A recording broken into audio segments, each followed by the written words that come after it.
Доброто утро на всички, както виждате има мъгла, тото и всъщност е замъглено на прозореца. Емана, да не съм се появял, таклонка. Изчерпах се вече, бе. Няма видеота, всичко успя да го кача. Темата е все още, при все, че записах и 3-4 отделни видеота, по-кратки, е за брака и интимността в Библията. Последно част 19 разясняхме греха на Саул, който беше омраза в сърцето без причина спрямо Давид, и обсъждахме така или иначе в 18 и 19 част греха на самия цар Давид, който се греши с вицавеята, я пожела първо с очи и после накрая, нали, така физически прелюбодейства с нея, после беше виновен и за заговор и убийство на мъже и Урия. Нещата са такива, каквито са.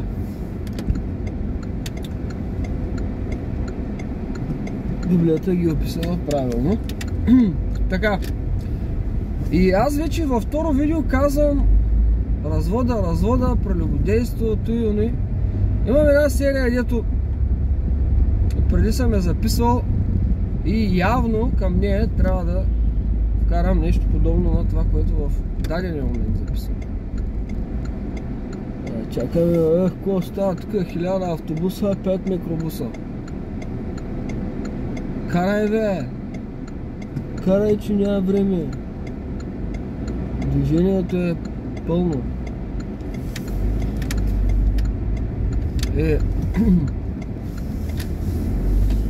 И вероятно това видео ще бъде по новия начин, по който записвам видеота, с записване на екрана, което означава, че отваряме Библията и скачаме през препратки една след друга, за да разберем какво има предвид нашия Господ Исус Христос, когато казва, че мъжът може да напусне жена си. То обикновено говорят мъжа напусне жена си, защото там е библейския старозаветен, пък и ранно новозаветния поглед над нещата е така патриархален. Тоест, там сериозно са считали, че мъжът е главата на семейството. Не е както нашето разкиснато либерално християнство днеска. Феминизъм, мъжете и жените сме равни, ще ударят два шамара мъжа и ти е да рениш тор в обора. Да не си вземал ни инженер, че не тебе селенчето. Първо. Тоест, мъж да напусне жена си. Новия завет има много, бих казал, подобрения относно правата на жените, но в Новия завет феминизъм няма намерите. Феминизма е дяволска доктрина и притурка, който подкрепя бунта на жените против мъжете. За съжаление. Библията е ясна. Апостол Павел в Коринтияни, когато обяснява до кога важи брачния завет и т.н., казва, че дори сестрата, т.е. вярващата жена, ако мъже е невярващ, имаме заварено положение, двамата са невярващи, жената повярва, обаче мъжът не, искам по кръчмите, искам да бия, да пия, и той решава да напусне. Когато той реши да напусне, всъщност, според апостол Павел, жената, сестрата във вярата е свободна да напусне, да се ожени за друг, но той трябва да е вярващ. А ако не вярваш, ще я напусне. И аз в тази моята тема, дето се казваше бракът и разводът в Библията, поглед отгоре, съм обсъждал съответно, нали, според моята опитност и теологичните си упражнения, дето съм ги правил, съм си правил домашното по теология, по Библията, при какви обстоятелства човек мъж и жена може да напусне партньора си, т.е. да има развод. Бракът и разводът по Библията.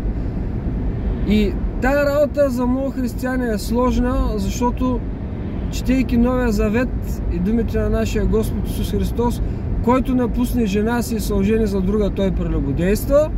И ако някой се ожени за напуснатата от този мъж, и той прелюбодейства. И не може да се разбере какво става сега. Имаме ли право да се развеждаме? Няма ли право да се развеждаме? Какво е тогава и разводно писмо, което Моисей може да даде на жената? Защо той ги критикува, когато те го парират с въпроса може ли мъж да напусне жена си по всякаква причина? Там никъде не казват може ли жена да напусне мъжа си по някаква причина. Там е патриархат от здравословния патриархат, бих казал, нали, от Моисеевите закони. Сега това не означава, че те са разбирали патриархата правилно. Може да са го разбирали като доминантна част на мъжа. Тоест жените са били едва ли не нещо като стока така, малко като рубини са падали, слугини и т.н. В днешно време това го има в исляма, мисля, че по този начин. Че мъжа, който каже, взима ги там, нарежда ги, ще ражда деца и това е. Както е. И той им казва, поради вашето коравосърдечие Моисей ви е позволил да напускате жените си, т.е. да им дадете разводно писмо. Разводното писмо е някакъв документ, с който мъжът, който е взел тая жена, платил за нея едни пари, едно вено на бащата, защото тя е работна сила. И цялата работа е един голям бизнес, общо взето, защото де-факто вземаш от дома на бащата работна сила и да при тебе работна сила. И ще ти ражда и деца, които също са работна сила. Няма какво да си правим илюзии. Човекът е работна сила, човекът е едно магаре. Човекът е едно социално животно, което обикаля около кошовите на демокрацията. Не сте го чували това лав, вече го чухте. Няма значение. И дава разводното писмо и с това разводно писмо тя може в последствие да бъде взета от друг мъж. Така е според Моисеевия закон. Нали? Аз затова казвам, трябва да се отвори, да се чете, да се види на какво са базирани думите на нашия Господ Исус Христос. Ние в нашето столетие въобще не разбираме за какво става дума, защото не четем. Но ясно. И той казва, поради вашето коравосърдечие Моисей ви е позволил да се напускате жените, но от началото не беше така. Т.е. оригиналният замисъл на Бога не е така. Което Бог е съчетал, човек да не го разлъчва. Ама какво означава Бог да те съчетае? Ти да се молиш и да си избереш правилния партньор и това Бог е съчетал. Не е това. Това е най-идеалната версия. Божието съчетание е в момента, когато мъж и жена преспят заедно, от този ден нататък те са сключили договор. Това е съчетанието. Харесал си я, избрал си я, видял си я на полето, натиснал си я, взел си я. Поста на барва ти казват, моето момче, тя се оплаква. Това е старозаветен принцип. Айде, при бащата, мат си, як си, космат си, взимай. Ти си обезчестил. Нямаш право да я напуснеш до края на живота си.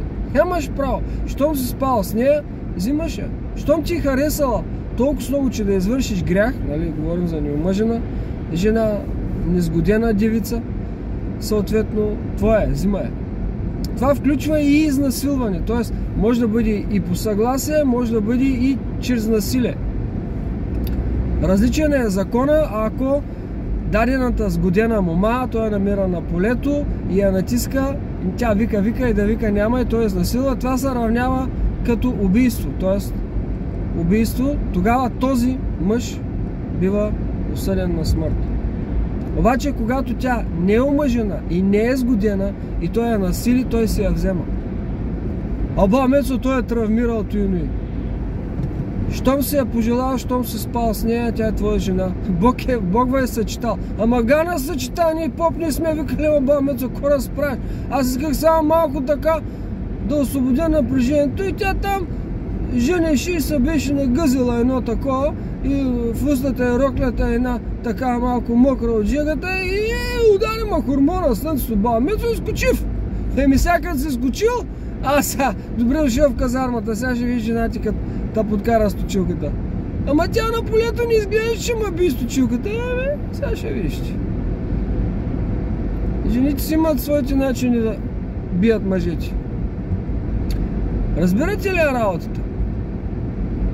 Всеки незаконен секс в Библията е подсъдим, но имаме и варианти, в които някои от хората, които са го извършили, не са виновни или само единият е виновен, а другия е свободен, или и двамата няма да бъдат виновни, ако се оженят. Това е заварена ситуация според Библията.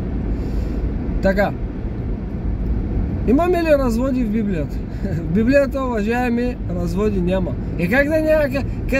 Как Моисей казал да дадем разводно писмо? Даваме разводно писмо, я начирвам да бъде при майка си, баща си да бъде и таковата. Точно това е идеята, че нашия Господ Исус Христос казва, че може да се развали брака.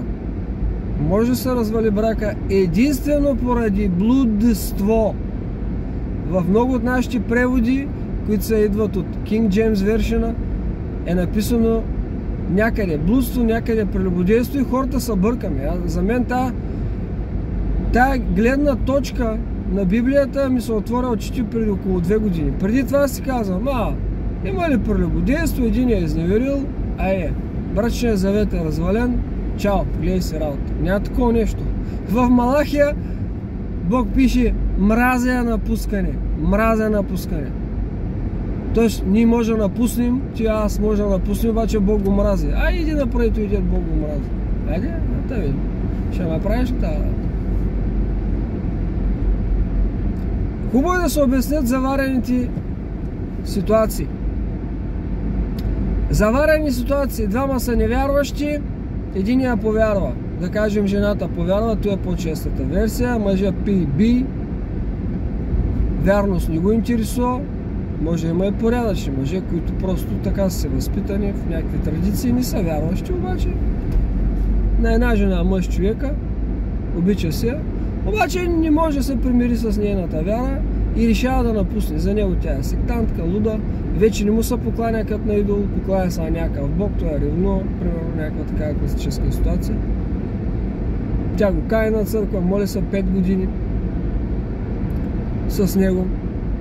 Между другото им се раждат и деца и според Библията тези деца ще бъдат святи, макар че мъжът е невярващ, поради това, че жената е вярваща, децата ще бъдат святи. Това е заварено положение. Библията забранява брак с невярващ, но при заварено положение Библията е човеколюбива. Бог много добре знае, че има заварена ситуация. И в тази ситуация, ако невярващия напусне, тогава вярващия, който остава сам, е свободен от брачния закон и може да се омъжи или ожени за друг, който е вярващ, задължително вярващ, само в Господа, само вярващ и няма да бъде виновен пред Бога и пред съда. Защото освен Бога в Израел имаш и юридически съд. Това не е да е просто. Старейшини, там са индрионите запукат с камъни, ще видиш. Знаеш га. Разбирате ли е тази работата? Оправданието аз съм вярваща, взех си невярващ и Бог пише, че поради мен той ще повярва, е игра на голям хазарт. Това напътствие е дадено от апостол Павел на заварената ситуация, двама невярващи, жената повярва или мъжа повярва, другия не ще, но другата ситуация той е съгласен да живее. Не ми пречи, так му сега ще имаш страх от Бога, няма да ме изневеряваш. Може да са имали изневери в брака и т.н. да са се прощали, да са били, да са правили таверни, бойтокати и ритници.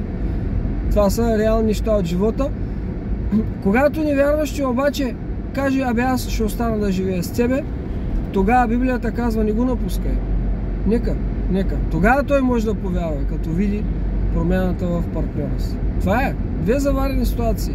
Двама невярващи, единия повярва, невярващия не се примирява, напуска. Вярващия е свободен да се омъжи за друг вярващ. Свободен си от брачния закон. Да бъде свободен брачния закон е когато единия почине, единия умре. Брака важи докато единия от партньорите умре. Точка по въпроса. Ако щеш, брака е за цял живот. Втори вариант. Двама невярващи. Той, който е единия повярва, другия обаче съгласен, не иска да се разделя. Библията казва, не го напускай, живей с него, защото по този начин може да бъде спасен. Трети вариант. Вярваш мъж, вярваща жена, харесва невярваш. Постим, молим се да се женим ли за него. В никакъв случай. Библията го забранява. Забранява го. Точка по въпроса. Има и фатка брак с иноверци, т.е. може ли да се оженим за иноверец, който де-факто не вярваш, но е вярваш от някаква друга религия? Не мой. Не може. Трябва да е християнин. Между деноминациите, които са християнски, които изповядват жертвата на нашия Господ Исус Христос, бракове няма никакъв проблем според Библията, но имаш проблем в теологията. Защото ако се ожени една православна за един луд харизматик, това ще е много интересна комедия да го гледаш. Или някой консервативен баптист за някоя върла 50-на, това също ще е много интересна комедия да го гледаш. А най-интересните комедии са двама луди харизматици да се оженят. Това е направо духовни страсти. Не сте виждали какво ще да е тук. Така, ако взема ви говоря, моя скарам 2 часа. Нещата не са толкова прости, аз ви ги опростявам максимално да ги разберете, защото като не ги разбереш, как Бог ще очаква нещо да постъпваш според той, което си разбрал смислено, не да е изучено папагалски. Така, при прелюбодейство брачният завет не се разваля, ако щеш. Прелюбодейството, както и убийството, както и кражбата, както и лъжесвидетелството и непочитането на майката и бащата или пожелая нещата на ближния е грях, който може да бъде простен. Но въпросът е как е завършвал подобен случай в Библията? Защото аз казах, че Библията развод няма. И ако има развод, според Стария завет и обяснението на нашия Господ Исус Христос в Новия е единствено поради блудство. Какво ще да е това блудство? Блудството е нещо, което се нарича секс извън брака или преди брака. Прелюбодейството е нещо, което е секс, когато вече си в брака, извън брака. Тоест, блудството е преди брака, без брак, спане, секс правене, и прелюбодейството е когато вече имаш брачен завет с някой да приспиш извън брака. Нали, горе-долу такава по-простена версия.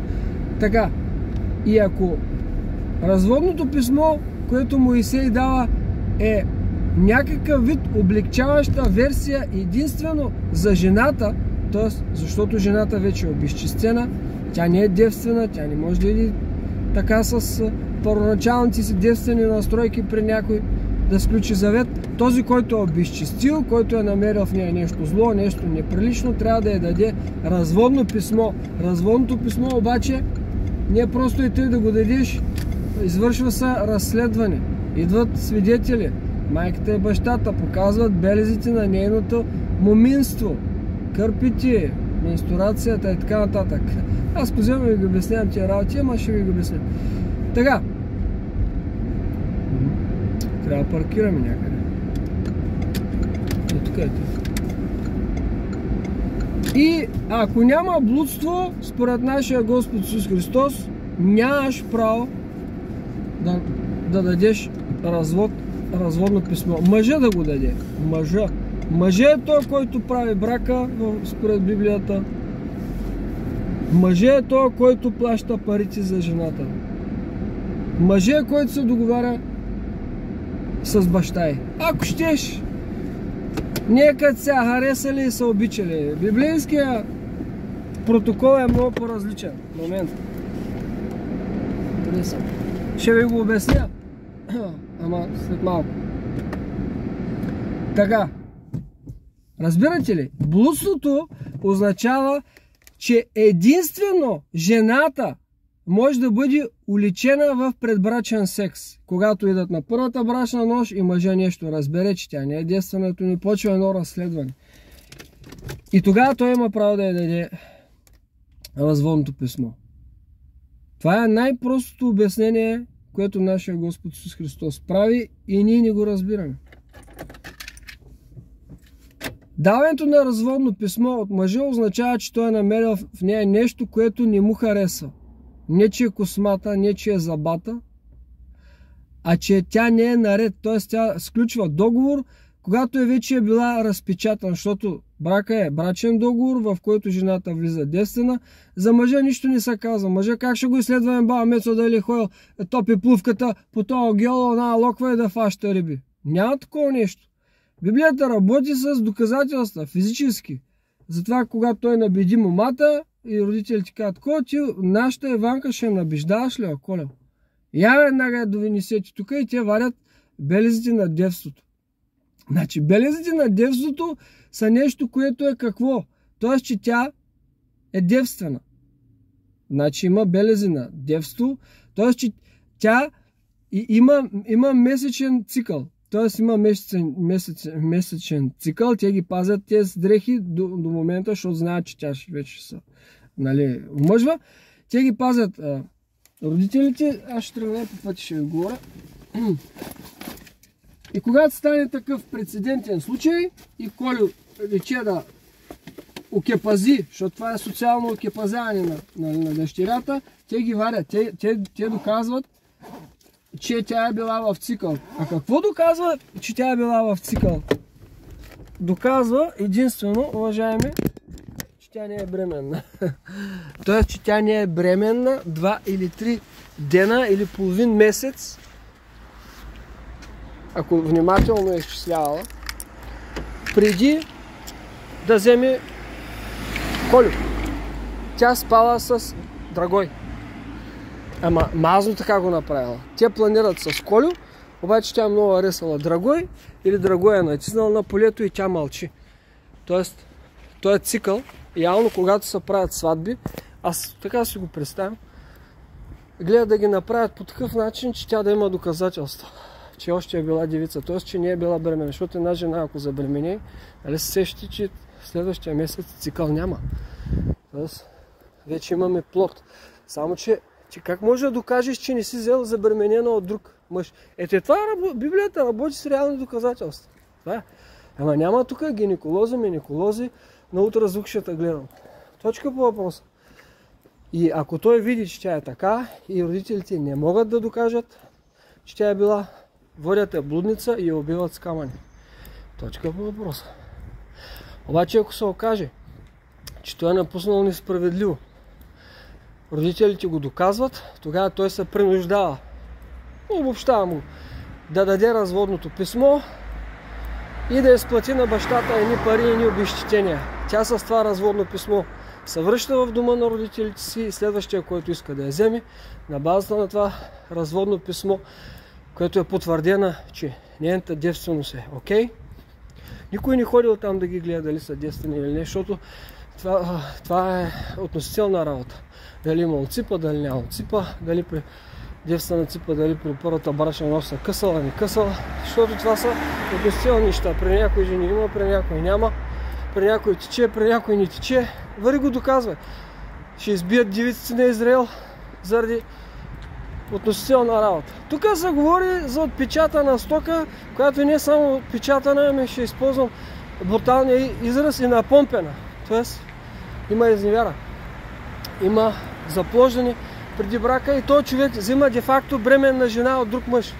Това е идеята. Да не вземеш бременна жена от друг мъж, родителите трябва да го докажат. След като са го доказали, мъжът е дал жениха Колю, е дал разводно писмо и се вижда, че той я подиграва де-факто, връща на бащата едни пари, обезщетява го и т.н. Тя отива да се ожени за Станчо. Станчо казва: "Ама аз отдавна те аресвам, той Колю ма привари, защото повече пари има, той те презрял, обаче аз ще взема." На базата на това писмо, всъщност той взима, че тя не е забременяла. Тя не е забременяла. Сега въпросът е, Колю като е бил с нея, спал ли с нея, не е ли спал, не знам, трябва да се изследва въпроса. И като стои нещо стане два пъти, пред две такива разводни писма, нали, тя окипазена на горката, трябва да се остане в дома на майка си, на бащата. Това е. Поради блудство на жената. Тоест, вие сте ми дали, уважаеми родители, отпечатан материал и напомпен, т.е. тя е бременна. Само при такава ситуация са правили изследването. Разбирате ли какво се опитам да кажа? Няма друга версия. Другата версия е докато смъртта ги раздели и докато невярващия напусне. Ако щеш,